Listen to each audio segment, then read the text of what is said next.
નરેન્દ્રભાઈ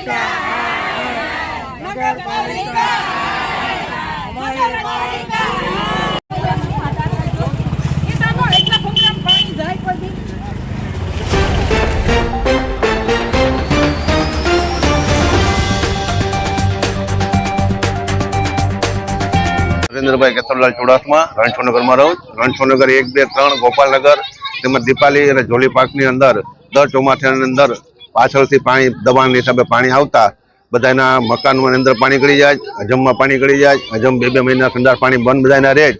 એ અમે પ્રોબ્લેમમાં આજે નીકળ્યા નથી। ત્યાં બીજું એક નદીની અંદર પંપ બનાવવાનું આયોજન ચાલુ કરેલું છે। તો અમે બધાની માંગ એવી છે કે એરિયા ભેગા થઈને પંપ બાંધકામ ચાલુ છે એ અમે બાંધકામ અટકાવીએ છીએ અને ચીફ ઓફિસર, નગરપાલિકાના પ્રમુખ અને આગેવાનોને અમે નમ્ર વિનંતી કરી કે આ વસ્તુ અહીંયા થાય એ વસ્તુ અટકાવે અને ઓર્ડર કેન્સલ કરાવે।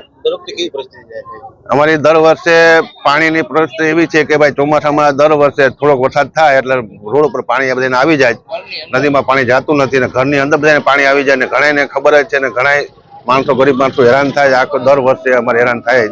તો એમાં પાણીની સમસ્યા છે થોડીક હલ કરી પણ તો હજી એટલી જોઈએ એવી હલ નથી થઈ। એટલે અમારા નગરપાલિકાના પ્રમુખને અને ચીફ ઓફિસર સાહેબને નમ્ર વિનંતી છે કે આ વસ્તુ અહીંયા નદીમાં બનાવશે તો વધારે અમને સમસ્યા નડશે। ઘટા નડે જ દર વર્ષે, આ વધારે સમસ્યા નડશે। એના માટે કરીને એરિયાવાળા બધાય તમામ ભેગા થઈને આ વસ્તુ અટકાવવા માટે અહીં ભેગા થયેલા છે અમે। મારું નામ હિન્ટુબેન કણસાગરા છે, નગરપાલિકા 6 ના વોર્ડ નંબરની સદસ્ય છું અને આ ચેતનાબેન રામાણી 6 નંબર વોર્ડના સદસ્ય છે। આ લોકોની એવી રજૂઆત છે કે અહીંયા વેણ છે ત્યાં એ લોકોને પાણીનો માર બહુ લાગે છે, એટલે એ લોકો એમ કહે છે કે અહીંયા અમે નગરપાલિકામાં સ્તંભ બનાવવા દેશું નહીં। તો આ લોકોનો પ્રશ્ન એવો છે કે જો પાણી અહીંયા નગરપાલિકા સ્તંભ બનાવે તો પાણી ચોમાસામાં બહુ ભરાઈ જાય છે, એટલે એ લોકોએ રજૂઆત છે ચીફ સાહેબ પાસે। તો અમે સદસ્ય બંને એની સાથે છીએ અમે, અને 4 સદસ્યમાંથી અમે બંને અહીંયા હાજર છીએ। આવનાર સમય તમે શું કરશો? આવનાર સમયમાં અમે ઘણું બધું પહેલાંય કર્યું છે ને આવનાર સમયમાં અમે એટલું કરશું કે આ લોકોને પાણી એટલું બધું ન ભરાય એની અમે આવનાર સમયમાં અમે એવી રજૂઆત કરીએ છીએ ચીફ સાહેબ પાસે અને પ્રમુખ સાહેબ પાસે કે આ સ્તંભ આ બાજુથી કાઢી અને બીજે ગમે ત્યાં તમે ત્યાં મૂકી શકો।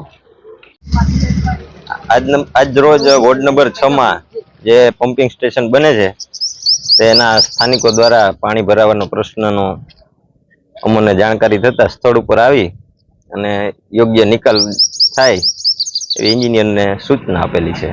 તેમ છતાં પાણીનો પ્રવાહ આગળથી આવતો હોય જે સર્વે કરી અને આખી નદીમાં જેટલા દબાણો હશે એ બધા દૂર કરવામાં આવશે। પાણી કોનું આવે છે? પાણી અત્યારે જો આમાં ગટરનું આવે એવું જોયું છે પ્રાથમિક દ્રષ્ટિએ, કોઈ એપાર્ટમેન્ટમાંથી કે કોઈ મકાનમાંથી આવશે એને પણ નોટિસ આપીને એ પાણી પણ બંધ કરવામાં આવશે।